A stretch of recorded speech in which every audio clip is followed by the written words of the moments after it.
Caros irmãos e também irmãs, eu gostaria de saudar a todos na paz e na graça e no amor do nosso eterno Deus e de nosso Senhor Jesus Cristo. O que eu quero tratar hoje, irmãos, é referente a um assunto que alguns me têm perguntado a respeito do livro de Enoque. Por que o livro de Enoque é pronunciado na nossa Bíblia que usamos e não existe na nossa Bíblia o livro de Enoque? Pois bem, então vou tentar passar aqui alguma coisa referente a este assunto. Irmãos, nós vamos encontrar na Epístola Universal de Judas, no capítulo 1, no versículo 14, que fala a respeito de Enoque, e diz assim: E destes profetizou também Enoque, o sétimo depois de Adão, dizendo: Eis que é vindo o Senhor com milhares de seus santos, para fazer juízo contra todos os homens ímpios, e condenar todos os homens ímpios. Está escrito realmente no livro, e ainda há mais um pedacinho aqui que nós vamos terminar, desse versículo apenas. Por todas as suas obras, condenar os homens ímpios, por todas as suas obras de impiedade que impiamente cometeram, e por todas as duras palavras que ímpios pecadores disseram contra ele. Isto está escrito no livro de Judas. É um livro que só tem um capítulo. Certo, irmãos? Isso se encontra no versículo 14 na Bíblia João Ferreira de Almeida. Você pode me perguntar por que este livro não está dentro do cânon da nossa Bíblia. Bom, podemos começar dizendo que os livros que estão na nossa Bíblia são os livros usados pelas primeiras comunidades cristãs. Nós, na atualidade, chamamos de livros canônicos, que são os livros que nós usamos. E existem provas evidentes que os livros que estão na Bíblia Sagrada, na Bíblia ou Sagrada Escritura, não são falsos, são realmente originais, não são livros que deixam dúvidas, certo? Por isso, esses livros estão dentro do cânon. Eles não têm como deixar dúvida a respeito daquilo que está escrito no livro. Certo, irmãos?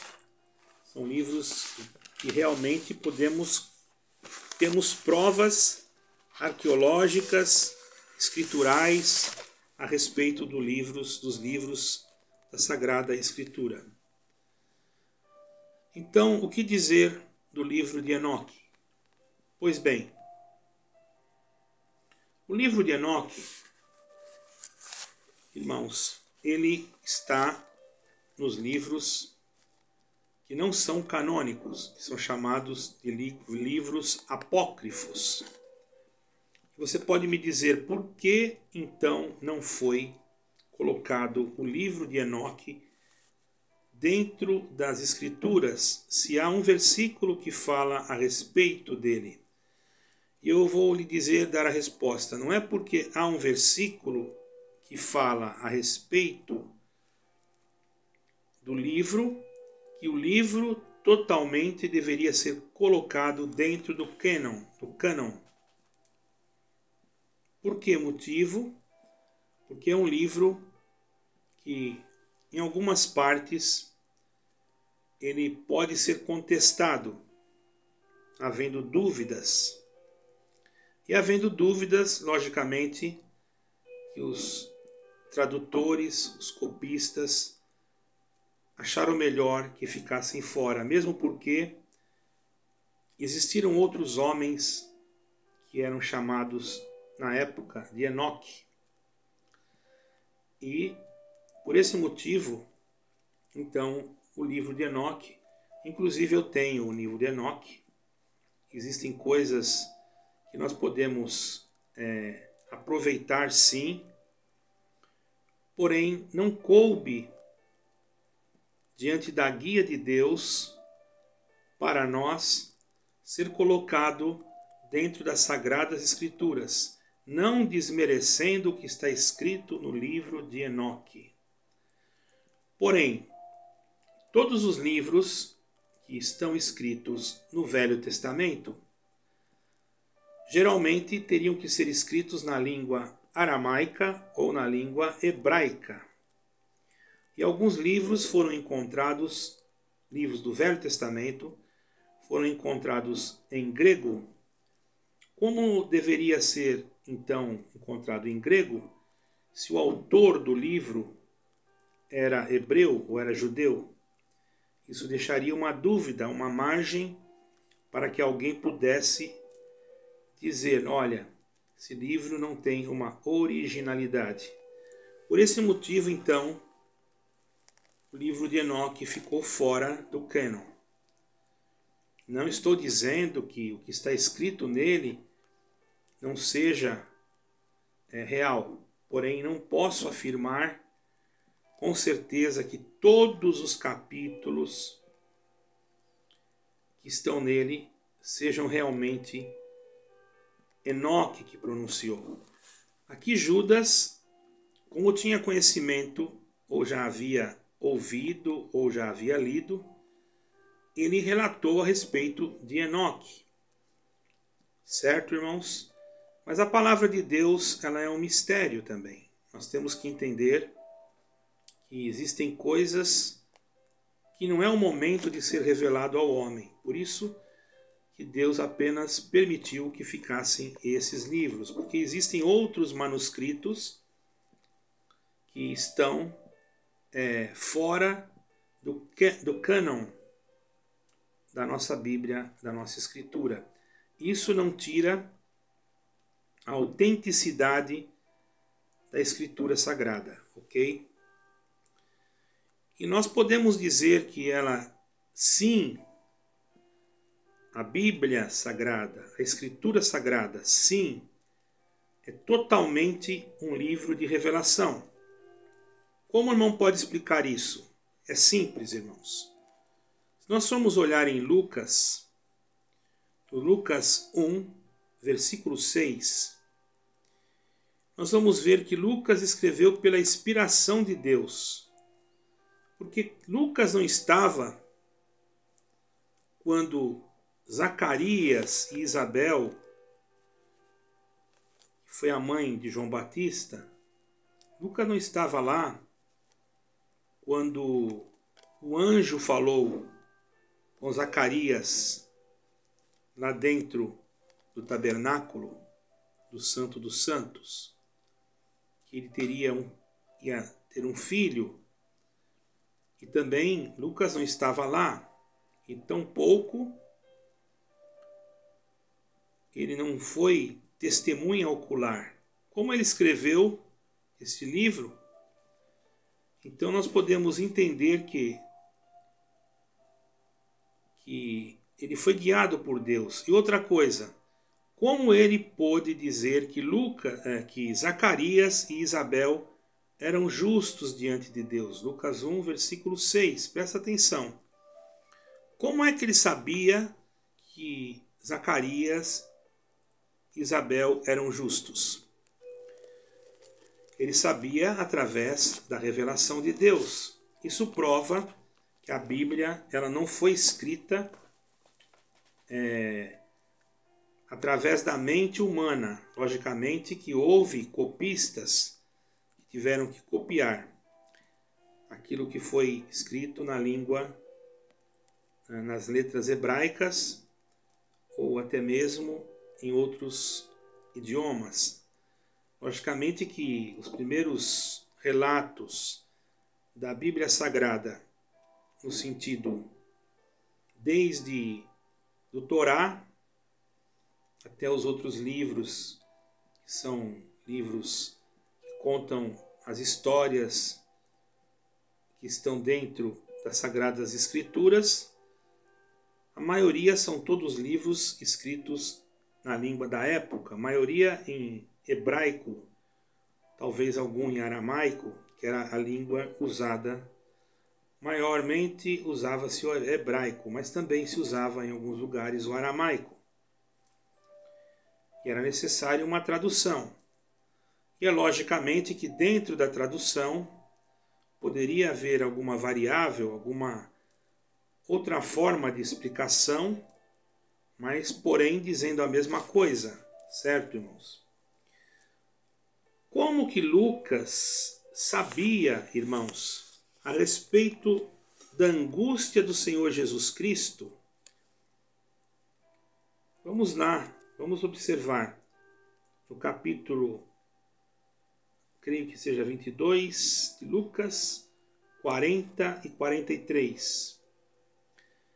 Diz assim, que o suor do Senhor se transformou, depois vocês podem ler, em gotas de sangue. Como Lucas, que não estava naquele momento junto com o Senhor, orando, como é que ele viu que o Senhor Jesus Cristo, ao orar sozinho, só ele, como é que ele pôde escrever que na hora da oração o suor do Senhor se transformou em gotas de sangue? Ora, irmãos, e isto apenas tem uma explicação lógica, a revelação de Deus. Porque, observamos, todos os discípulos estavam dormindo, aí nós podemos observar capítulo 22 de Lucas, 40 e 43. Então devemos crer nas Escrituras Sagradas, crer em nosso Senhor Jesus Cristo. Também se deve crer nos Evangelhos e em toda a Bíblia, porquanto Deus foi aquele que guiou até as últimas palavras deste sagrado livro, que muitos hoje desprezam, que muitos hoje não dão valor. Ele preparou para nós isso, não para nós deixarmos de ler, mas é para nós lermos, estudar e examinar a palavra de Deus. O que é examinar? Muitos são contra estudar. Mas se você for procurar no dicionário, você vai encontrar que examinar é estudar, analisar e pesquisar. Isso nós devemos fazer. Porque quanto maior o nosso conhecimento literal, maior também a nossa condição de interpretação quando o Espírito de Deus nos dá para podermos também ensinar a outros e não falarmos coisas que não têm fundamento, ok? Também houve uma pergunta. Irmão, por que Paulo, sendo apóstolo, já cria em Jesus Cristo, em Yeshua HaMashiach, se circuncidou e também circuncidou a Timóteo? Podem procurar lá em 16 de Atos dos Apóstolos. Está escrito, Paulo pediu para que Timóteo fosse circuncidado. Bom, Timóteo era filho de uma mulher judia e o pai era grego. Sendo assim, ele era gentil. Timóteo foi circuncidado mesmo sendo seguidor de Yeshua, Jesus Cristo. Por quê? Notamos que parece até contraditório, porque teria que Timóteo se converter ao judaísmo para, então, ser circuncidado. Não, Paulo ordenou que ele fosse circuncidado mesmo sendo messiânico ou cristão, ok? Por quê? E até mesmo o apóstolo Paulo, que também tinha duas nacionalidades, foi circuncidado.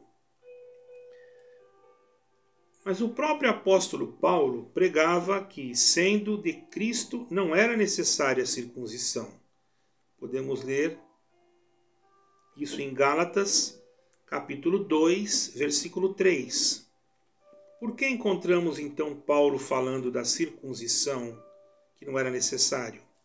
Observação que nós temos que ter é que Paulo e o seu companheiro teriam que entrar na sinagoga. Eles eram gentios, porém, sendo circuncidados, seria uma forma de serem, ao serem questionados por alguns da sinagoga, eles falariam que eram circuncidados e não era necessário que eles mentissem. Os irmãos estão percebendo? Hoje, como cristãos, não há necessidade de nós nos circuncidarmos, a não ser por um motivo de alguma enfermidade. Conheci pessoas que teve uma enfermidade, um jovem, e veio falar comigo, disse, de acordo com a médica, eu necessito circuncidar. Será que Deus vai se desagradar? Eu falei, jamais. Você tem que fazer para o bem da sua saúde, afinal de contas, isso não vai fazer você perder a salvação. Agora, quando a pessoa deixa de crer em Jesus Cristo para crer nestas coisas, então ele está sendo realmente dominado por algo que não precisa mais. Vocês estão entendendo? Diferentemente do Shabat. Certo, irmãos? Bom, depois falamos do Shabat. Nós sabemos que eles foram circuncidados somente para entrar na sinagoga. E ele era um servo de Deus. Ele iria mentir, dizer que já era circuncidado? Imagine, não ficaria bem. Como é que ele vai pregar a palavra da verdade mentindo para os judeus que era circuncidado se ele não era? E assim então nós temos a explicação a respeito da circuncisão do apóstolo Paulo e do seu companheiro. Entendem, irmãos? Isso foi uma guia que Deus deu a eles para poderem entrar nas sinagogas ou entrar em algumas comunidades judaicas, porque sabemos que até na morte e ressurreição de Cristo já não era necessário mais a circuncisão para os gentios, porque a salvação se completa em nosso Senhor Jesus Cristo, certo? Aí você pode me perguntar, e o Shabat?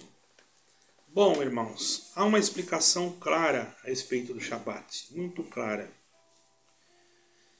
Nós podemos observar que o Shabat foi uma lei criada, formada por Deus antes dos 10 mandamentos. Antes que houvesse Moisés para escrever os 10 mandamentos, o Senhor já havia, lá no Éden, determinado o Shabat como um dia de descanso.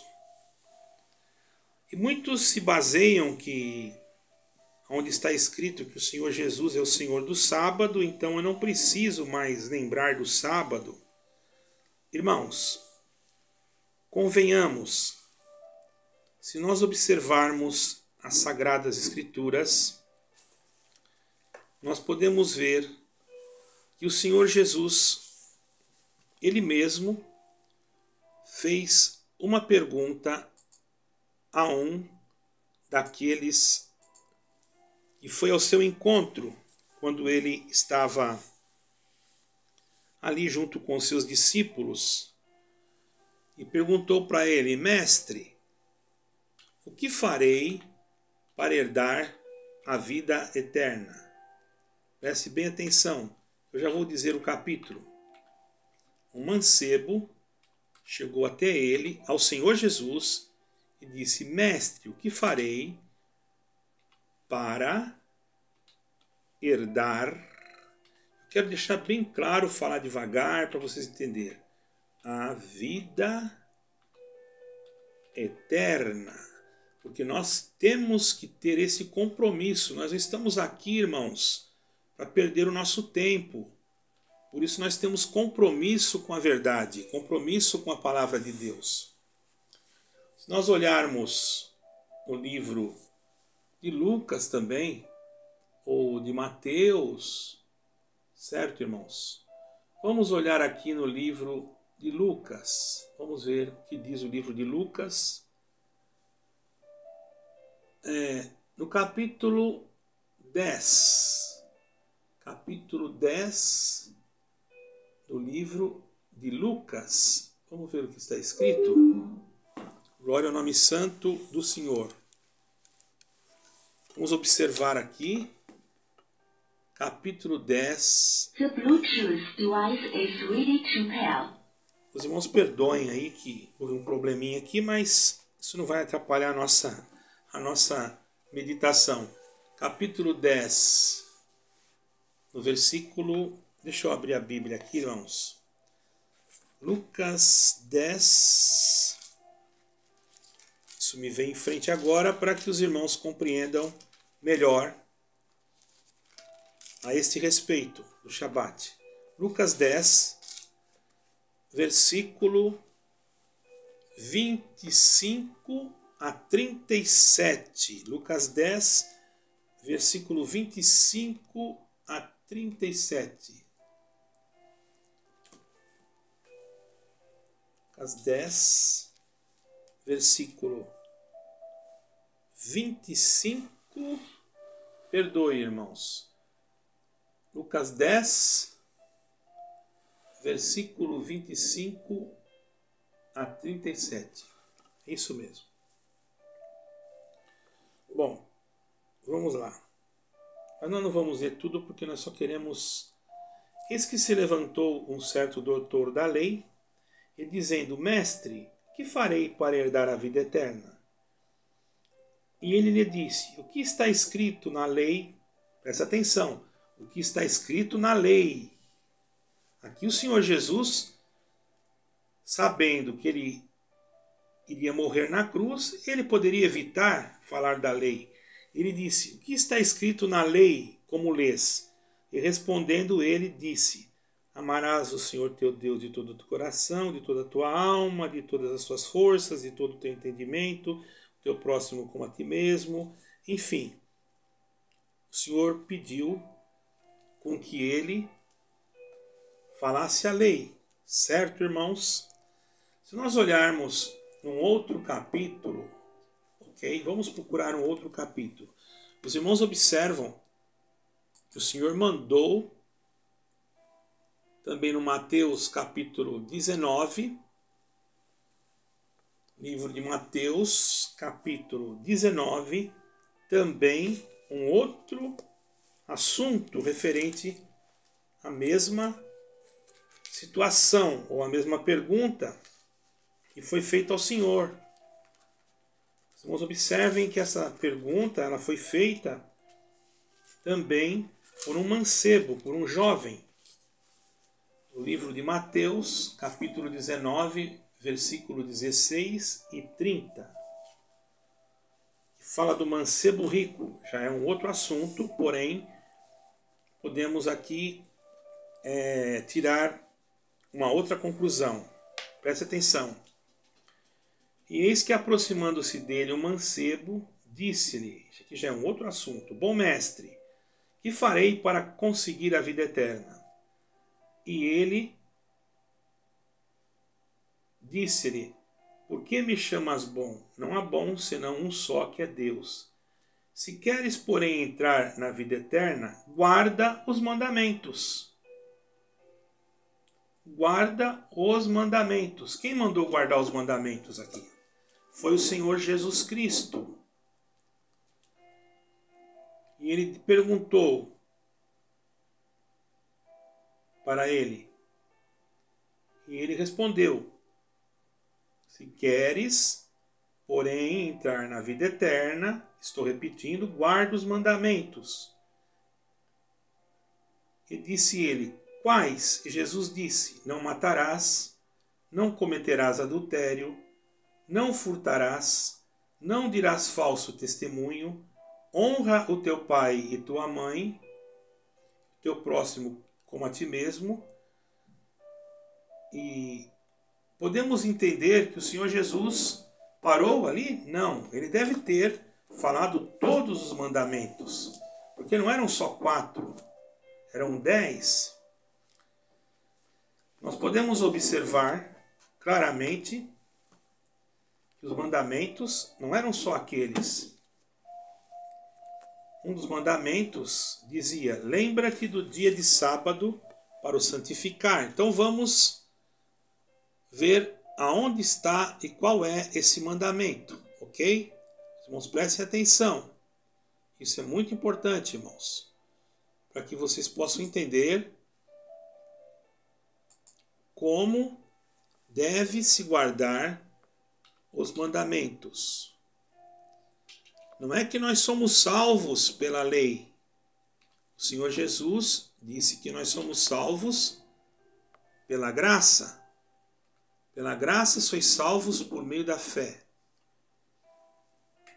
E não vem de vós, é dom de Deus. Também não vem das obras, para que ninguém se glorie. Porém, os mandamentos, eles devem sim ser guardados. Vamos observar os mandamentos, o que o Senhor Jesus falou. Sabes os mandamentos? Você acha que o Senhor Jesus cortaria ali pela metade?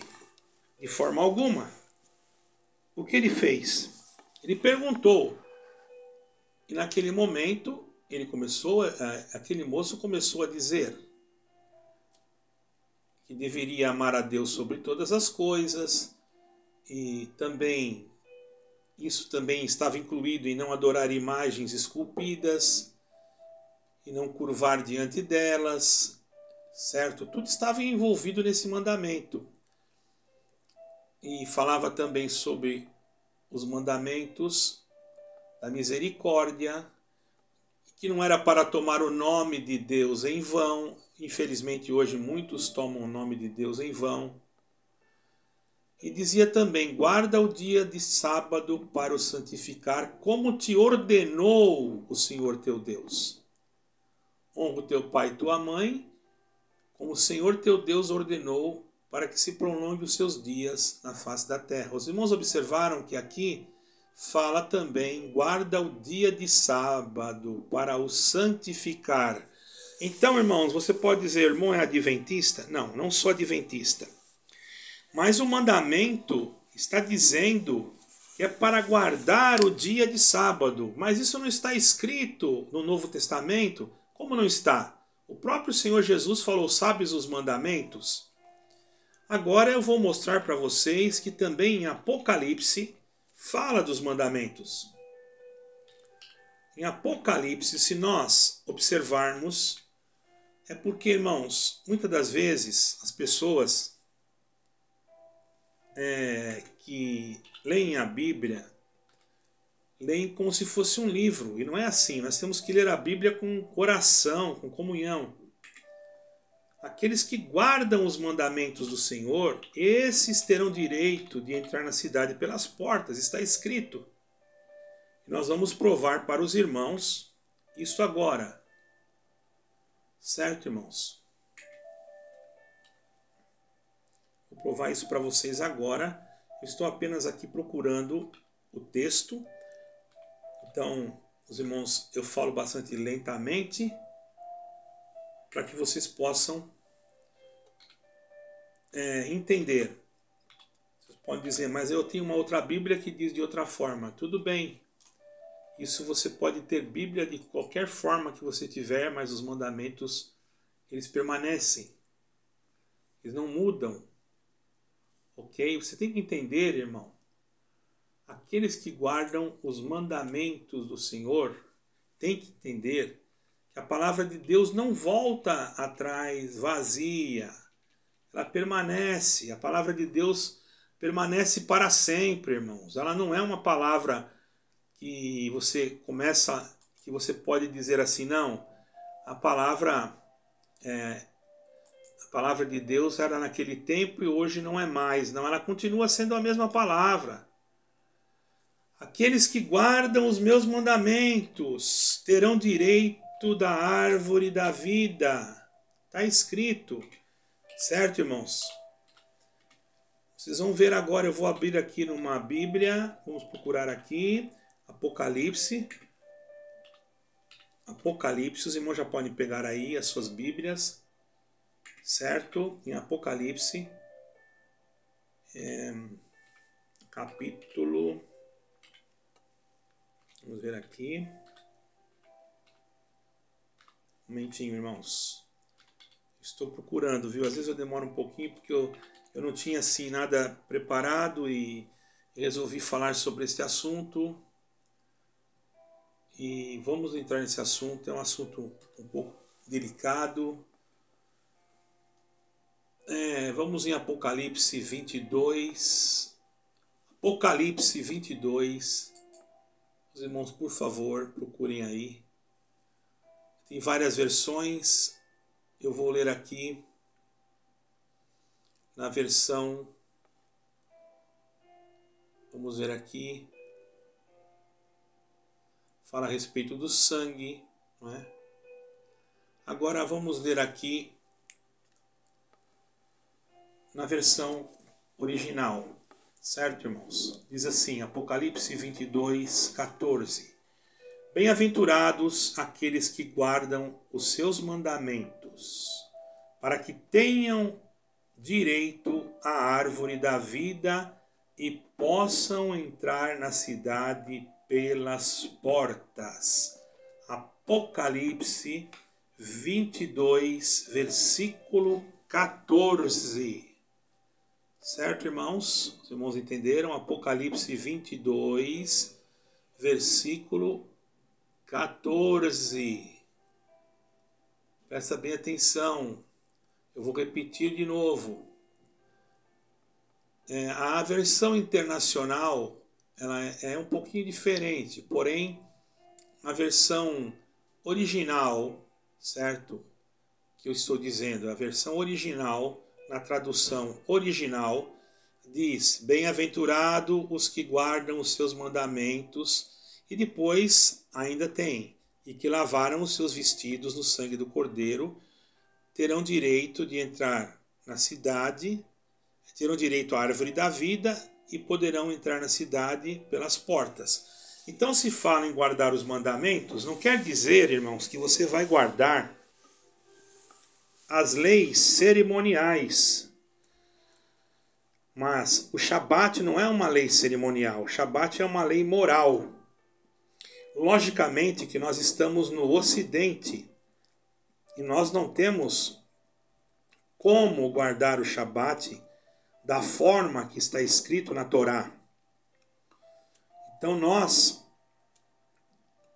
se nós fizermos da forma que está escrito na Torá, que eu acredito que poucos conseguem, nós não poderíamos, depois das 6 horas, acender uma luz, não poderíamos fazer nada que tenha energia, já teria que deixar a alimentação tudo pronta, se tornaria um sacrifício, ok?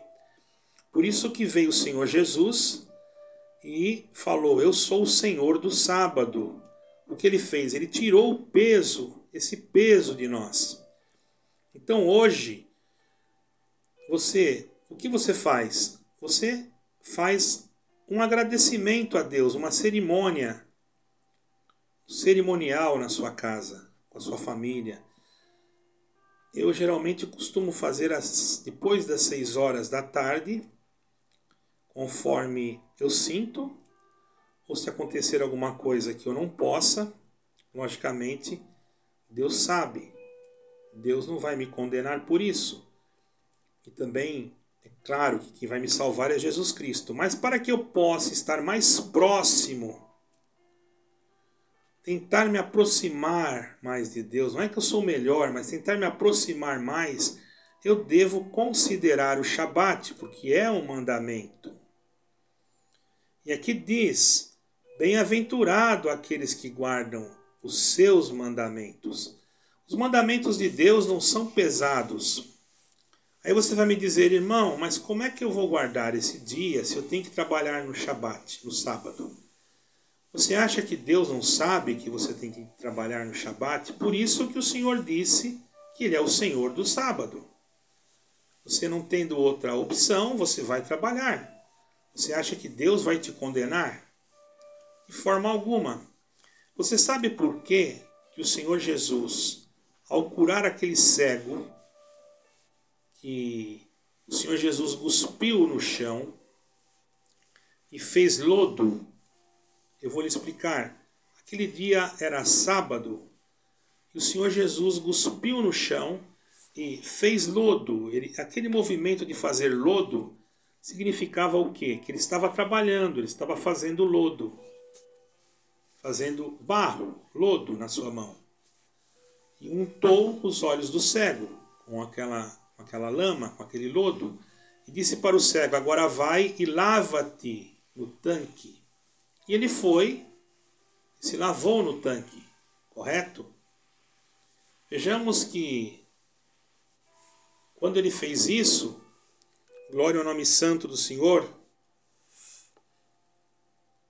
nós podemos entender que tudo que foi feito, irmãos, foi feito para a glória de Deus. O cego ficou curado. Então o Senhor estava fazendo o bem. E ali o Senhor quis demonstrar que nós podemos fazer o bem no sábado. E se você trabalha e você é obrigado, porque você está no Ocidente, o Senhor também não vai condenar você por isso. Mas se você está livre na sua casa, que mal há nesse dia você dedicar esse dia ao Senhor? Existe algum mal nisso? Você não precisa deixar as luzes acesas, porque nós não estamos mais no tempo da lei, nós não somos salvos por ela, mas apenas mantemos esta parte em respeito à criação. Imagine, você recebeu naquele dia um presente de Deus. Deus deu para nós esse mundo, para nós desfrutarmos, embora hoje sabemos que ele está totalmente deturpado. Então, prestamos atenção, irmãos. Mesmo ele estando deturpado da forma que está, nenhum de nós quer morrer. Você pode dizer, eu quero morrer, porque as coisas estão más, porque se você tivesse muito dinheiro, você não queria morrer. Se você tivesse bastante saúde, você não queria morrer, você queria desfrutar mais um pouco. Até o apóstolo Paulo disse uma vez que morrer é ganho, mas se viver me der alguma oportunidade para que eu possa anunciar mais o Evangelho, eu ficarei então cumprindo esta parte, correto? Então, meus caros, está aqui a minha explicação. E você que diz, mas eu nunca agradeci a Deus pelo Shabat. Comece agora. Nós devemos fazer isso depois das 6 horas da sexta-feira. A partir das 6 horas, agradecemos a Deus. E se no outro dia nós pudermos ou tivermos a oportunidade de estar livres, louvado seja Deus. Mas se formos obrigados a um trabalho, logicamente que Deus não nos condenará por esta parte, porque Deus conhece que nós não moramos em Jerusalém nem em Israel. Então por isso eu digo para vocês que eu não sou adventista, certo, irmãos? E quanto às coisas que se comem, cada um deve se guiar por Deus, porque existem coisas que eu não posso agora entrar em detalhes. Porque tem coisas que são entre nós e Deus. Eu não estou falando das leis alimentícias, eu estou falando da lei moral. E se nós observarmos, nós guardamos. Você não rouba, você procura não mentir, você procura não cobiçar aquilo que não é teu, você procura não adulterar, você procura não roubar, enfim, você procura não cobiçar aquilo que não é teu, não é verdade? A única coisa que você acha que não precisa que é o Shabat, porque está escrito lá em 15 de Atos dos Apóstolos que a única coisa que seria proibida aos gentios, que seria exigida dos gentios, seria o sangue, a carne sufocada e a fornicação, que é o adultério. Porém, ali estava sendo tratado a respeito da circuncisão, irmãos. Não se estava tratando a respeito de outro assunto, mas sim da circuncisão. Isso não quer dizer que se existem denominações que não guardam, vão perder a vida eterna. Eu não estou dizendo isso. Eu estou alertando aqueles que não guardam, que deveriam sim observar esse mandamento. Ainda que você tenha que trabalhar no outro dia, o que te custa agradecer na sexta-feira pelo Shabat, mesmo que você tenha que trabalhar no outro dia? Não custa nada. Você vai dizer, todos os dias são do Senhor. É verdade. Mas o Senhor não falou, santifica a segunda, a terça, a quarta, a quinta. Ele falou, lembra-te do dia de sábado para o santificar. E frisou assim. Em Isaías fala que é um estatuto perpétuo.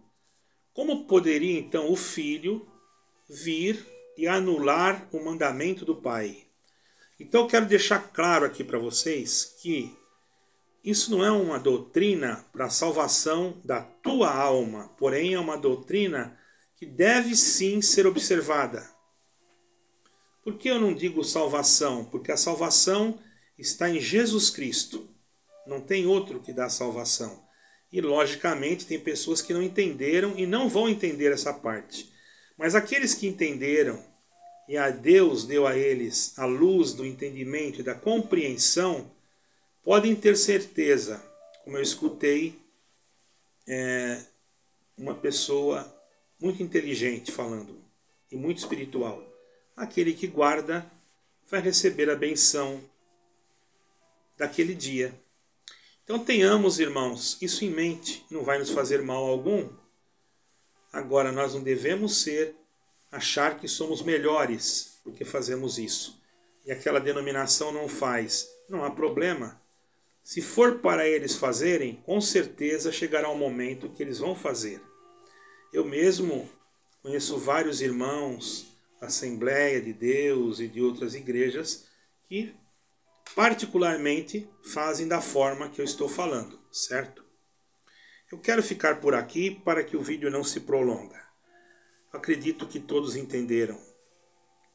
Nós sabemos que Paulo disse que ninguém vos julgue, nem pelo comer, nem pelo beber, nem pelos dias de festa, e nem pelos sábados, porque tudo é vosso, e vós de Cristo e Cristo de Deus. Deu uma abertura ali. Quer dizer, se eu guardar, glória a Deus. Porque chegou ao meu conhecimento, Deus me fez sentir e eu guardo. O outro não entendeu, não guarda, mas eu não vou condená-lo.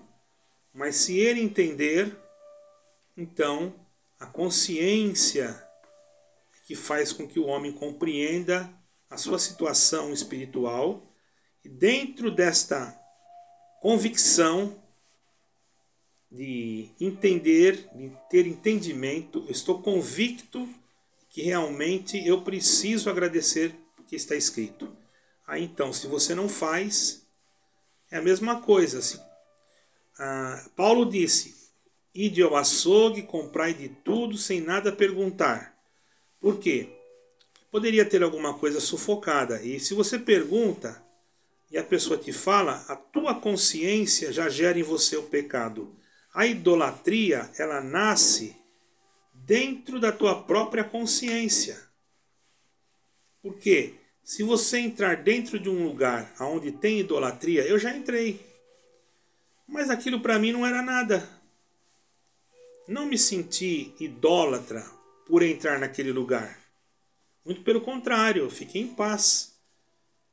Não me senti em pecado por ter entrado ali. Imagine uma pessoa que trabalha numa construção e é chamado para reformar um determinado lugar onde existem ídolos que não são coisas de Deus. Ele é obrigado a entrar ali para pintar ou para fazer uma reforma. Ele pode ir. Ele não está adorando aquilo. Ele está fazendo um trabalho. Ele vai lá fazer uma reforma, consertar uma eletricidade. Agora, uma coisa é você fazer, outra coisa é você adorar. Quer dizer, você não vai fazer um ídolo, você vai ali consertar a parede ou reformar uma parte elétrica. Você é um eletricista, ou você é um pedreiro, ou você é um pintor, e você não vai fazer porque ali é um lugar que tem idolatria. Ora, se é o teu trabalho, se o teu patrão te manda, você pode fazer sem nenhum tipo de culpa, porque você não está cometendo nenhum erro, você está cumprindo a ordem que lhe foi dada.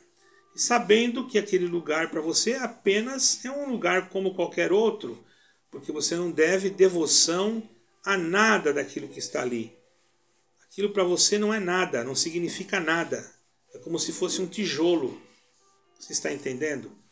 Nós temos que deixar nascer dentro de nós esse entendimento para nós entendermos que nós somos realmente ungidos por Deus com a marca de Cristo para que nada nos contamine. Eu creio que todos entenderam e qualquer dúvida, meu e-mail ficará, nós poderemos conversarmos melhor. Deus abençoe a todos, shalom, paz e graça na paz do nosso Senhor Jesus Cristo. Amém e amém.